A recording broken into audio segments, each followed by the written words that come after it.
School wise teacher information অনলাইনে update করার জন্য পশ্চিমবঙ্গের সমস্ত রিকগনাইজড সেকেন্ডারি স্কুলকে নির্দেশ দেওয়া হয়েছে।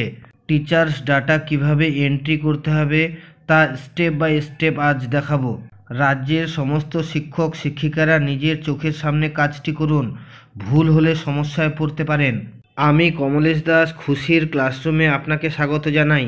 প্রত্যেক শিক্ষক শিক্ষিকাকে ম্যান্ডেটরি যে জিনিসগুলি চেক অথবা এডিট করতে হবে সেগুলি হলো name, gender, designation, address, experience, pin code, phone number, qualification, subject taught. এগুলির মধ্যে যদি কোনো ডাটা না থাকে তাহলে সেটি লিখে দিতে হবে এবং ভুল থাকলে সেগুলিকে সংশোধন করে দিতে হবে। এছাড়া কোনো শিক্ষক শিক্ষিকার নাম না থাকলে তাকে অ্যাড করে নিতে হবে। প্রথমে আমরা মোবাইল থেকে অথবা কম্পিউটার থেকে যে কোনো একটি ব্রাউজার ওপেন করে নেব। এবার সেই ব্রাউজারে WBBSE ডাটা লিখে সার্চ করলে নতুন একটি পেজ ওপেন হবে। এখানে প্রথম অপশনটি অর্থাৎ wbbsedata.com-এ ক্লিক করলে স্কুল ওয়াইজ টিচার ইনফরমেশনের হোম পেজটি চলে আসবে। এছাড়া যে কোনো ব্রাউজারে সরাসরি www.wbbsedata.com-এ গিয়ে সার্চ করলে এরকম লগইন পেজ চলে আসবে। এই পেজে ইউজার নেম এবং পাসওয়ার্ড লিখে সার্চ করতে হবে। ইউজার নেমে ক্যাপিটাল লেটারে স্কুল ইন্ডেক্স লিখতে হবে। পাসওয়ার্ডে স্মল লেটারে PASSWORD লিখতে হবে।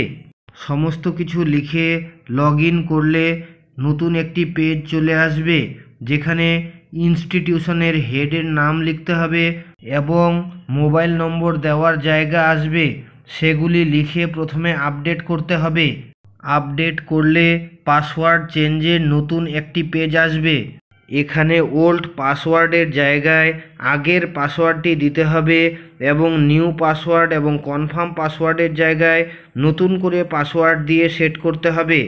তবে মনে রাখতে হবে পাসওয়ার্ডটি যাতে 8 ক্যারেক্টারের হয়। সমস্ত কিছু দেওয়ার পর চেঞ্জ পাসওয়ার্ড করলে পাসওয়ার্ডটি চেঞ্জ হয়ে যাবে এবং আমরা স্কুল ওয়াইজ টিচার ইনফরমেশনের মূল পেজটিতে ঢুকে যাব। এখানে আমরা স্কুলের নাম দেখতে পারবো। এছাড়া কতজন মেল টিচার, কতজন ফিমেল টিচার সেই সব দেখতে পাবো। এছাড়া নিউ কতজন টিচার অ্যাড করা হয়েছে সেগুলো দেখতে পারবো। টোটাল কতজন টিচার রয়েছে সেগুলোও আমরা এখান থেকে দেখতে পারবো। স্টার্ট চেকিং টিচার ইনফরমেশনে ক্লিক করলে স্ক্রিনে আরেকটি নতুন পেজ চলে আসবে। সমস্ত ডাটা সঠিক আছে কিনা দেখতে হবে। এক্সপিরিয়েন্স লিখে সাবমিট করতে হবে। তবে মনে রাখতে হবে এক্সপিরিয়েন্স যাতে ইয়ারে লেখা হয়। এভাবে সকলের ডাটা পূরণ করতে হবে। আপনার এই সব ডাটা যখন পূরণ করা হবে আপনি অবশ্যই সামনে থাকবেন, ভুল হলে সমস্যায় পড়তে পারেন। যদি নতুন টিচার অ্যাড করার প্রয়োজন হয় তাহলে অ্যাড নিউ টিচারে ক্লিক করে নতুন টিচারের ডাটা পূরণ করতে হবে।